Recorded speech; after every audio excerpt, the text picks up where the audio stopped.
So you got your website, you got your content, and then some of the ways that we use the internet. Probably the hot one, the biggest, is search engine marketing.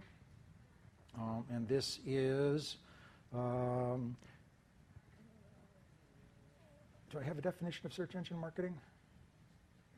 No.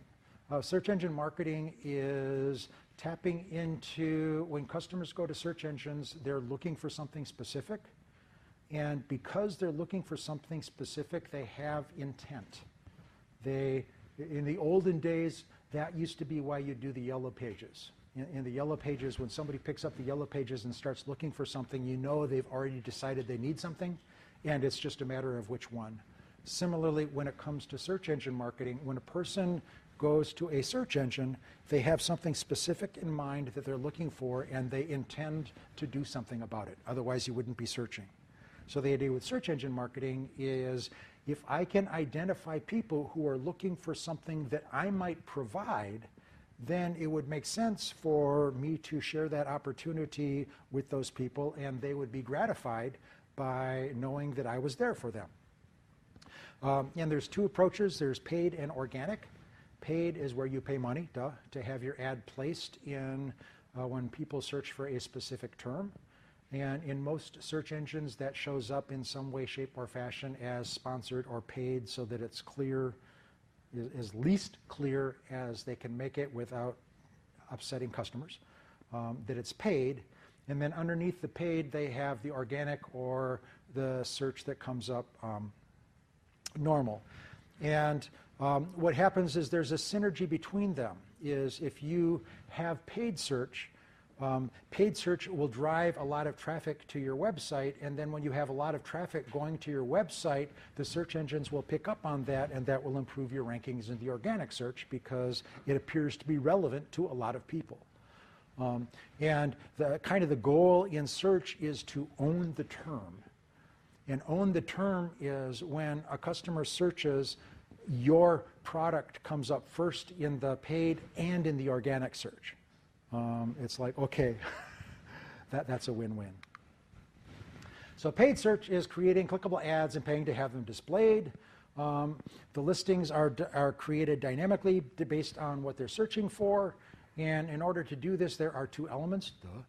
You need to select the words that you want to pay to have searched, and then you have to create the ads. So keyword selection is identifying terms that would be used by potential customers. And this is where we get into a little art versus science. If the terms that you use are too broadly, too vaguely related to your product, you'll attract bad clicks. And bad clicks are people who click on your ad who really aren't interested in your product. On the other hand, if your search term is too narrow, you might not reach enough potential customers.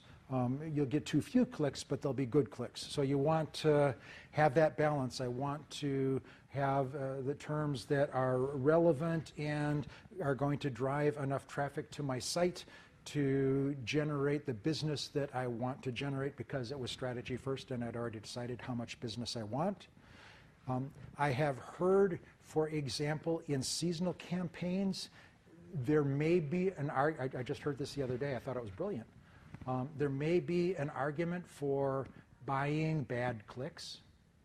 So for example, if I am a gift company and the Christmas season is coming, I might just own every search term that I can so I get lots and lots of clicks. But that way, when people are searching for products similar to mine, I'm more likely to come up in the organic results. And during the holiday season, people are much more likely to want to buy than at other times, so it might make sense to buy a lot of bad clicks just to improve the organic search results. But again, strategy first. What is the intention of that investment, and how do you measure the results? And this was kind of eye-opening to me. A typical search campaign can use hundreds, thousands for a major brand, millions of search terms that you would buy. And Google has a tool, Keyword Planner, that helps you identify terms that you might want to buy. And then the way that you actually buy them is you have to pay for it, and it's an auction process. And you would go into the site and you would say, these are the terms that I want to search, and this is the limit of how much I will pay for a click, how much I will pay if a person clicks on that ad, and then here's a daily limit.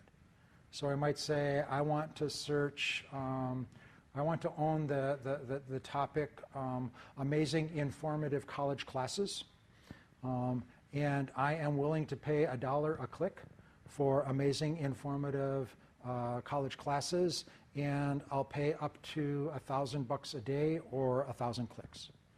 And it's a competitive process. If somebody else is trying to buy that term, so for example, if I'm Starbucks and Pete's, Starbucks might want to buy a lot of Pete's related terms, because when people search for Pete's, Starbucks would come up, but Starbucks wouldn't want that, so they'll bid high. So maybe a term directly related to your business in a competitive industry might go for $2, $5, $10, whereas a term that's related but not really competitive could go for a few cents.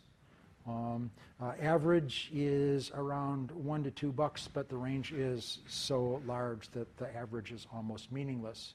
And again, this gets into the art versus the science, because maybe the terms directly related to your product that are guaranteed to give good clicks are too expensive. It might be better to buy 8 medium clicks that might give you a 50% conversion rate for $1, rather than buying a good click for $8 that's going to give you a 90% conversion rate. So again, there's this game that you have to play. And always A/B testing. Which terms pull, which terms lead to conversions, which terms don't lead to conversions, always looking for expanding, tweaking, looking at the bank of terms that I'm using to make sure that I'm getting optimization. And then once you have selected the terms that you're going to buy, then you have to create the ads. And the goal is to get people to click on the ad. That would be the conversion. It's not unusual to have multiple ads for each keyword. So if you're searching, if you got 100 words that you're buying and you have 3 ads for each word, that's 300 ads, and that's just a little tiny campaign. And again, the idea that the reason that we have multiple ads is conversion.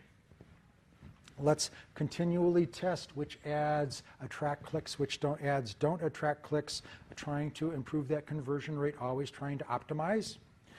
Things that you have to be concerned about, there is fraud.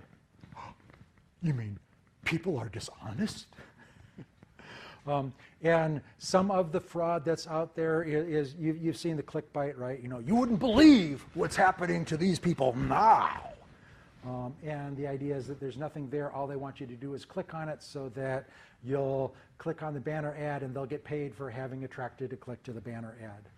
Another approach that's even more devious is what they call stacking, where you might see one banner ad, but they might actually have 10 or 15 banner ads that would be activated if you click that one.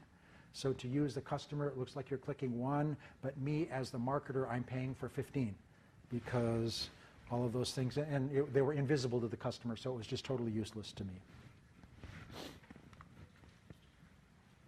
And then kind of a related concept to paid search is the idea of retargeting. And retargeting is a follow-up approach to search advertising. And the reason it has to be a follow-up approach is in order to retarget, a person has to have visited your site. But once the person visits your site, you put a cookie, you embed a cookie in your site called a pixel, and that cookie tracks the user's activity after they have left your site and whatever they do after that. This is why behavioral segmentation is easier than demographic segmentation, because it's easy to plant a pixel, but it's hard to get people to tell you who they are or what they are. And the idea with retargeting is if a person has been to your site, they've demonstrated interest, especially if there was a conversion, if they clicked on an ad related to a search term.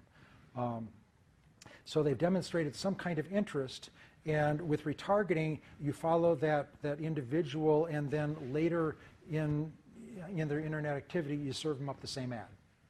And the idea is that they've indicated interest, this is a reinforcement, and retargeted ads have a significantly higher conversion rate than a straight paid search or first-time search ads.